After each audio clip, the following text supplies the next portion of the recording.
An overview of Block 36T2N located in the Midland Basin and owned by XTO/Pioneer. And the objective is to show you how to use the data that's provided to better understand, segment drilling programs, get a better understanding what the drilling looks like so you can leverage that from a sales and marketing perspective. First thing we want to take a look at is some of the things that Pioneer was saying prior to its acquisition from XTO. One of the things they referenced was full stack development, which is really moving multiple rigs into onto a single pad or pads closely located to each other. The objective of that is to drill into multiple surface locations or multiple zones, and the net result is to reduce the cost of drilling and infrastructure. The other thing they talk a lot about is the extended lateral lengths. And to be able to do that, you have to have good well planning, but you have to have large continuous blocks of property to be able to do these long lateral lengths from a drilling perspective. The block location that we talked about, so on the map that you see there, those are essentially the different areas of the block or the different drilling programs that they've been operating on this particular block. So you can see this is just a little bit north of Lenora, and it covers a fairly large geographic area with multiple sections that they can drill into. So the Midland Basin, obviously Pioneer is a very prominent company in that particular, or now XTO is prominent in there.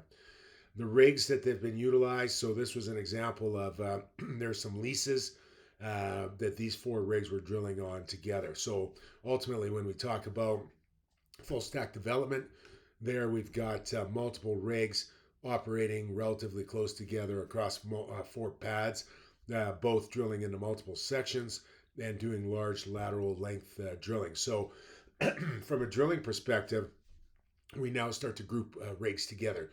We don't look at them individually. We now group them we put them as a group and say where are they going to go next. You know, typically as a group, and what does that particular drilling program look like? So some of the things that we want to, some of the data that we spoke about that we got to look at is when data is collected from the Railroad Commission. One of the fields is called an abstract, and an abstract is essentially refers to a geological legal land description.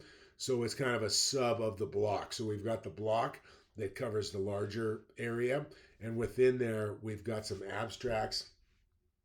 So you can see this particular abstract 164 had 16 well permits, 169 had 19 well permits.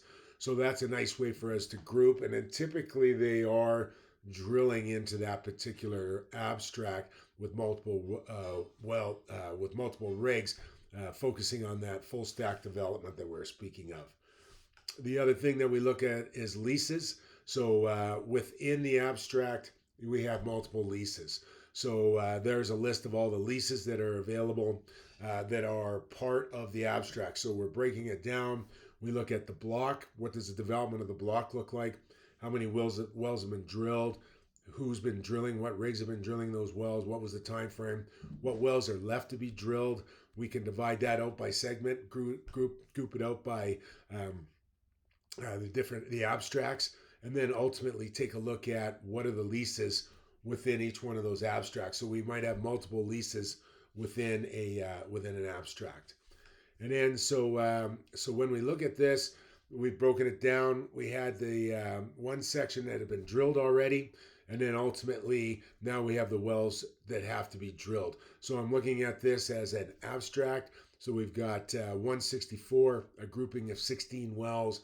We've got 834, a grouping of 7, and then 842, a grouping of 8. So those are all the different plays that are going to happen.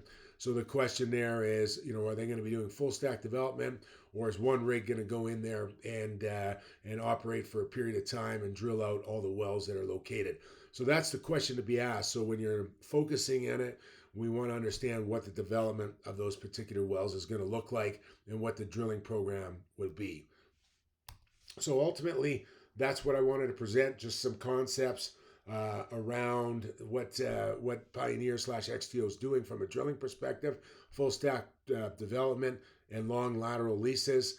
And then we want to look at the groupings of the property or the wells. We want to group them into blocks, which is a larger geographic region. Then we want to look at abstracts, and we want to look at leases and determine what's been drilled with what rigs, what's next, and how do we anticipate that. As you can see, we use mapping a fair amount on that side of it. So here's an example of the tool that we're looking at. So I've got two layers on my map, and I'll just back out just a little bit. And then ultimately, when we look at the layers, the first layer I want to look at is I want to see here within this particular block, here are the abstracts that have been drilled.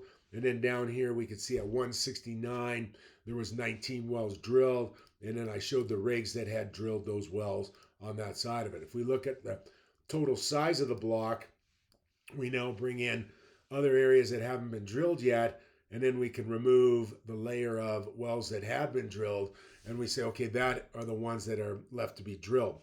One thing that is interesting, and I could see in a different report, if we say wells that have been drilled, here we can look at and see that, well, 834 actually has 4 wells that have been spud, and 842 has 4 wells that have been spud.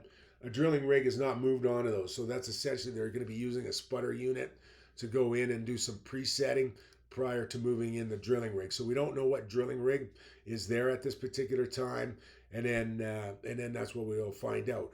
So that's how we figure it out, or that's how we take a look at it. This is what the block development looks like, and then ultimately what has been drilled on that block. So we can see, we know these ones here have been preset, and then these ones down here are fully drilled. And then when we take those off and we say, well, what's left? This allows us to focus in when we're speaking with Pioneer, what is it, or XTO, what is left to be drilled, or we know what's left to be drilled, but who's going to drill it and what equipment are they going to be using? If you have any questions about this, please feel free to contact me, Pat Hines, oilandgasleads.com.